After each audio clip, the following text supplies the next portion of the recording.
Hi. Hey. Hello.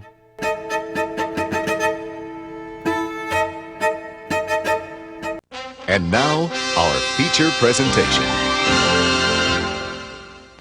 It's Sunny, and we're going to be talking about a scary movie. Want to know something about me? I feel like I've said it before, but I generally enjoy any work, no matter the genre. But if I had to say what is my favorite genre that I gear towards the most, across all media, you name it, movies, games, books, it's horror. Spine-tingling stories of all angles of the horrific atmosphere, psychological, supernatural slasher with characters who may either survive or die, and some truly spooky creativity. Today I'm going to discuss a horror film that has really been under my radar, and I've finally gotten around to checking it out. One that truly is bone-chilling. Without further ado, let's dive into this pretty solid and spooky flick.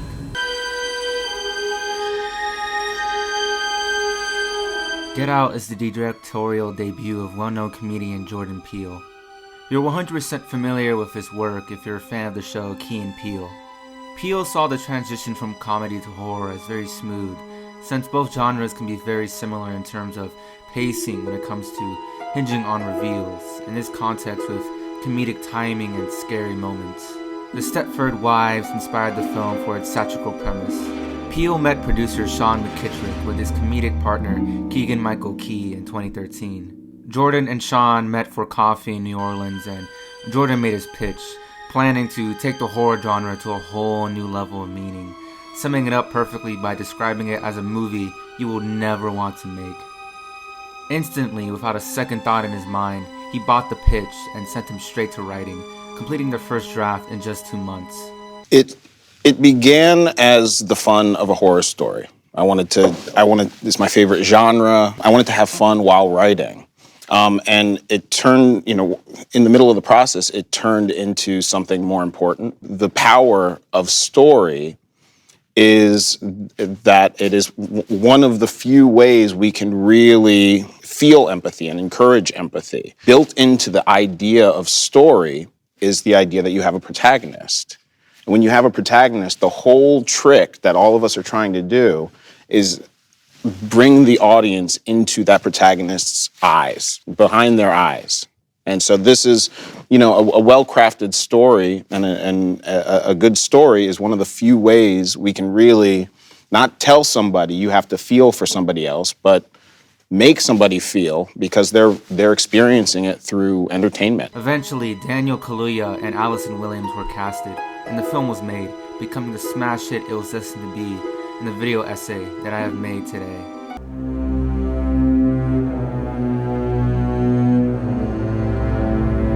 The way Jordan Peele chooses to direct this film is very admirable and astonishing in my eyes. You see, in most horror movies, it takes a while to get to the nitty-gritty of the flick to build a sense of normalcy and comfort before all the crazy shit happens, but with Peele's filmmaking, he tends to build a sense of discomfort, eeriness, and no bullshit up front to get you already stressed out. He frames everything in such an unsettling way that both makes us know something isn't right, but we can't figure out what it is, even though we're seeing all the eeriness right in front of us, and that is true mastery.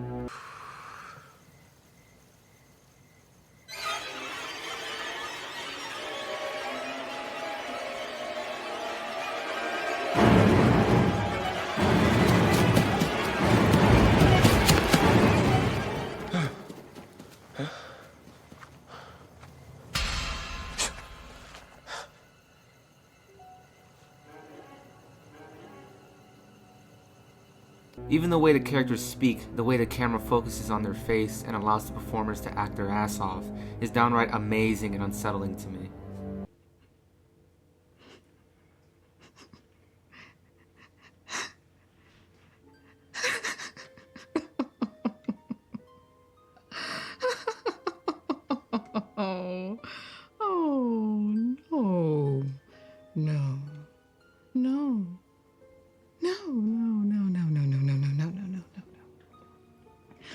Aren't you something? That's not my experience. Not at all. The Armitages are so good to us. They treat us like family. It also just has a great sense of jump scares. I'm not a fan of jump scares unless in video games because they always tend to not work for me. I either see them coming from a mile away or it does work, but eventually I forget about it. Real horror comes from how disturbing its events are, but in this film, jump scares are very effective. You could just have a normal conversation amongst the characters and then wham! That's effective. Unlike the standard easily foreseen long build up to it, but this film isn't just reliant on it, everything else about it is just so unsettling. The visual and audio work in The Sunken Place truly puts chills down my spine. Such a dark and truly horrific imagery to look upon. The entire mystery and overall final act of the film was all well built up to, and another remarkable element is the comedy. This is one of those rare instances where the blend of comedy and horror generally works, at least for me, separating it into two storylines, both being scary and funny, and everyone's taking me out of the film. I must give Peele my genuine applause. The music as well is also very well done in the overall tone of the film. I mean, I shouldn't even have to explain it to you, just listen.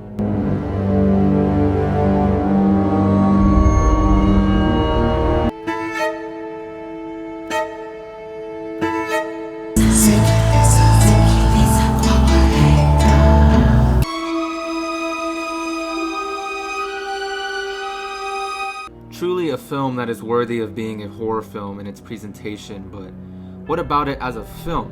More specifically, let's talk about the performances.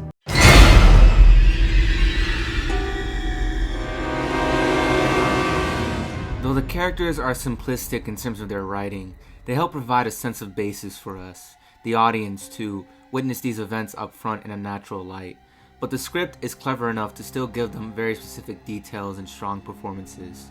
Chris is a protagonist that is easy to root for straight from the get-go, from how the film deals with this constant occurrence of being identified as a black individual, always dealing with the everyday situations of it. And when enduring the film's events, not only does it get us to want him to make it out alive, but also really connect with him for his viewpoint and backstory that I think really made him a memorable character above the standard innocent victim in most horror flicks. I told you about that night my mom died. I didn't call 911, then go out looking for her. Yeah. One hour went by, then 2, and 3. And I just sat there. I was just watching TV. There's nothing you could have done. I found out later that she had survived the initial hit.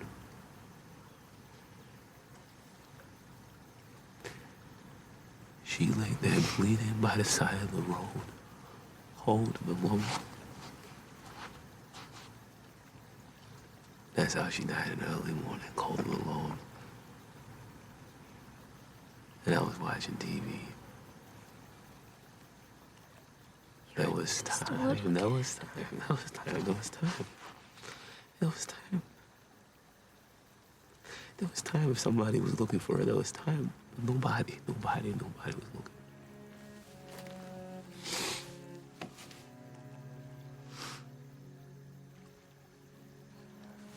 I gotta give Jordan Peele my respect, and Daniel Kaluuya as well, since his performance really elevates the character to being charismatic, natural, and accurately responsive to the spooky shit happening across the film.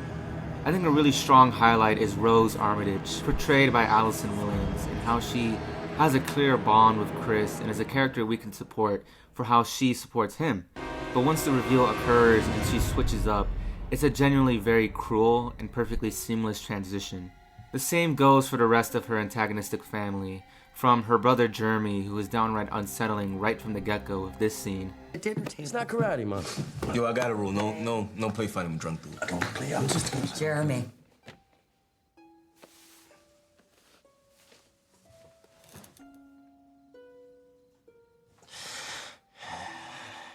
I wasn't gonna hurt him.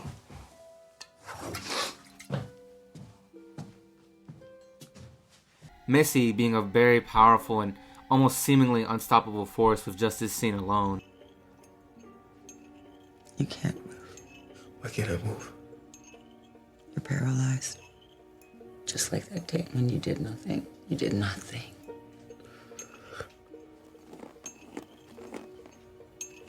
Now, sink into the floor. Wait. Sink.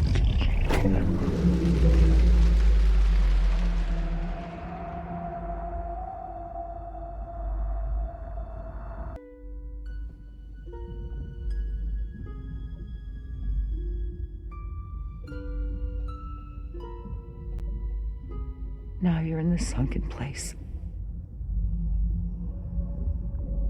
And most of all, Dean, being the most unsettling to me for his friendly and welcoming attitude at the beginning of the film, and to somehow being very clearly creepy even with his kind demeanor.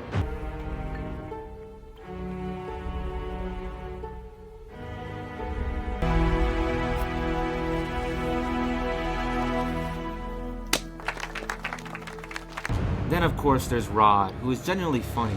With the right jokes and comedic timing, he doesn't really ruin the film at all for me and helps bring in some refreshing stuff to the film overall.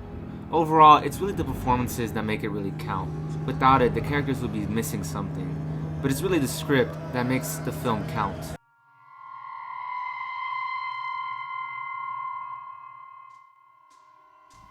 There are many themes Get Out tackles, but the one mostly shared upon all of these is ideally racism, but in a way never highlighted before in this light. What makes this film horrific isn't these crazy ass people or mental psychological torture that are the events, but its portrayal of a modern version of slavery. Now it's ownership over the body and mind, worshipping the black body. Chris is in danger because they wish to become him. No longer is it a battle of slavery over destroying their humanity. Now it's a battle of stripping away their humanity for themselves, not being allowed to be yourself, losing all control over your one being, for another to take full control. Even outside of that, racial issues are still present. Chris asks Rose about his skin color being a problem with her family, the cop enforcing that onto him, and other everyday circumstances that are very realistic and a true disturbance within of itself. Just ignoring all the racial subject matter, the film itself is downright horrific, making us feel the unsettling emotions of racism through the very story of the film itself. Instead of historically being of mistreating black people because they are not human, it's now because they are human and are superior in many ways, which is proven with this scene. Now, I'll control the motor function, so I'll be... Me. You'll be me. Good. Good. You got it quick. Good on you. Why us? Huh? Why black people? Who knows? People want to change. Some people want to be stronger, faster, cooler. Black is in fashion. But please don't lump me in with that. You know, I could give a shit what color you are. No. What I want is deeper. I want your eye, man. I want those things you see through. This is crazy. How the battle for control is of superiority and necessity. One of the worst things to happen with stuff like this is that we live in a day and age where we can now live amongst each other equally. But unlike back in the day where racism was very black and white, right and wrong, now you can never know who truly loves you and who vows to betray you, who loves you for yourself and who hates you for the color of your skin. Sometimes it's always clear and honest from the get-go, but sometimes it can be the people you think are on your side until it's too late. All perfectly showcase through the character of Rose. No matter how much you may try to analyze the film, the clear-cut answer is racism. Get Out stands for trying to get out of this real issue, to get out with your freedom, to get out with your own worth and self-being. You can be lucky and get away, but you get away at a cost. You may be free, but it only lasts a little while, because the world is a large place. There's always those who fight for the battle of your color. Get Out is truly a masterful horror flick that stands out not because it's truly horrific or funny, though it's great in those departments, but because of its originality. not by reinventing the horror wheel, but by adding to it a sense of realism. The disturbing and unsettling stance of racism in everyday modern culture, the experience of being a black man, or hell, any non-white American individual. I can tell you guys that being Hispanic, I've dealt with it before, and this film perfectly captures that truly inferior feeling to an almost effortless degree. The horror doesn't come from the blood spilled, but from the truth of everyday reality. So long, farewell, and goodbye.